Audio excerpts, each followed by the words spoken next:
Hey guys, today we're going to be focusing on how to solo queue in Rainbow Six Siege. Now I understand that solo queuing can be a pain sometimes and it is random on whether your teammates are going to be good or bad or the enemies are going to be bad or good. But these tips are crucial with the things you need to be able to support yourself to the best of your ability. Now do I believe that you can achieve diamond by solo queue? Yes. Do I think it's very difficult? Yes. So don't expect by watching this video you'll suddenly expect to be diamond in the next week. It will take a lot of time and practice, just like with any other goal in life.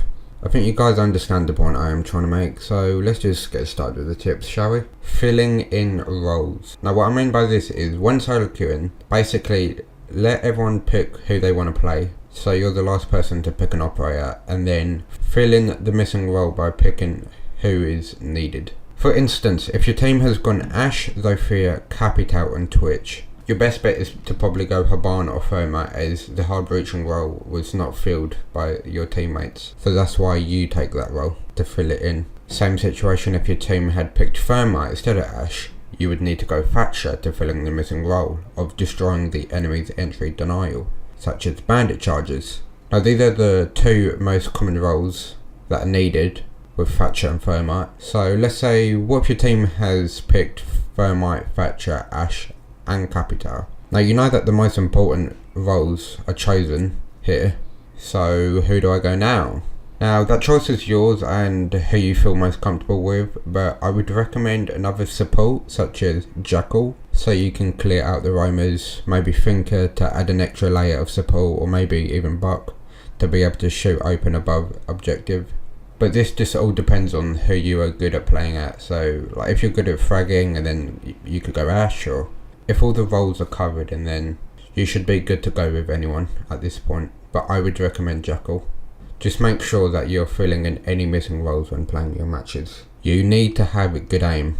If you can practice and have good aim, this will definitely improve your skill and will help support yourself when needing to do your role. The human skill cap of aim is almost impossible to reach, which is why most pro players all reach the same sort of equal point in aim skills, which is when good decision making is what kind of truly separates people to be the best, rather than aim. It's the choices they make. Aim is the most important for the entry fragging role, or just fragging in general. So if you play or main an operator whose role it is to frag, such as Ashe, then aim is very important. But if you main an operator whose role is to support, such as Thatcher, Thinker and so on, aim is less important to those who frag. Now that doesn't mean support operators shouldn't have good aim, because everyone should practice their aim. It just means if your role is heavily focused on killing, then it is more important to practice your aim, just so you can achieve your job as that role. But nonetheless, you should practice your aim whoever you play.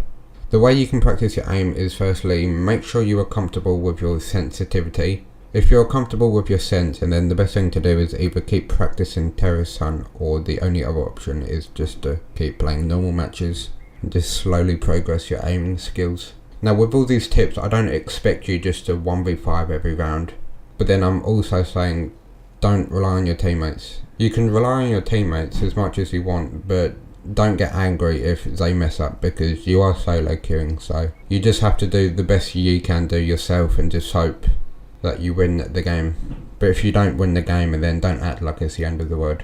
The best thing to do is just keep playing from enjoyment and just hope that you eventually get to the rank you want to be. Gamesense, map knowledge and decision making. Now what I have just stated are probably the most important tips. Being able to know that, oh, if I stand here and shoot at that wall, it will kill anyone defending garage.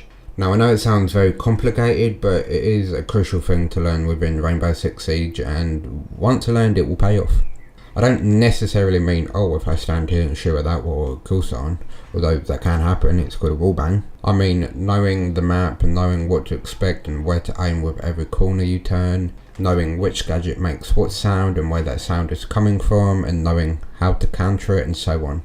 Knowing when to flank the enemies, when to plant the bomb, where to plant the bomb, who to play, who's best at what. I don't want to freak you guys out with all that, but just take it slow. You can't expect to be the best the day after watching this. It's going to be a long journey. Sometimes it may get frustrating, but this is what you need to practice to become better. I'm not really going to go in depth with all what I've just stated in this video, although I can make videos like that if you want me to. This video is just to let you guys know what is important to learn to achieve high ranks.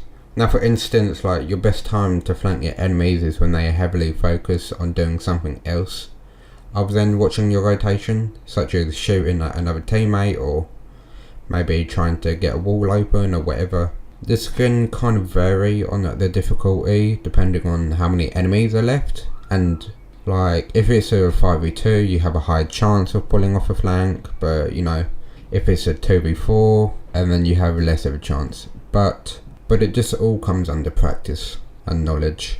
Your best bet with this tip and how to practice it is, and there is only one answer to this, and it's play the game. Now I don't seem for the answer to sound disappointing, because it probably does, but it's the truth. You just have to keep playing the game. You will eventually pick up on everything, pick up on map knowledge, game sense and so on. Maybe even watch some tip videos like Coconut Bar that could help with your gameplay. Now I'm going to wrap up the video here, but if you would like me to go in depth with these tips or make tip videos, then let me know. I hope you enjoyed the video and good luck with your games out there. He could have literally sat still.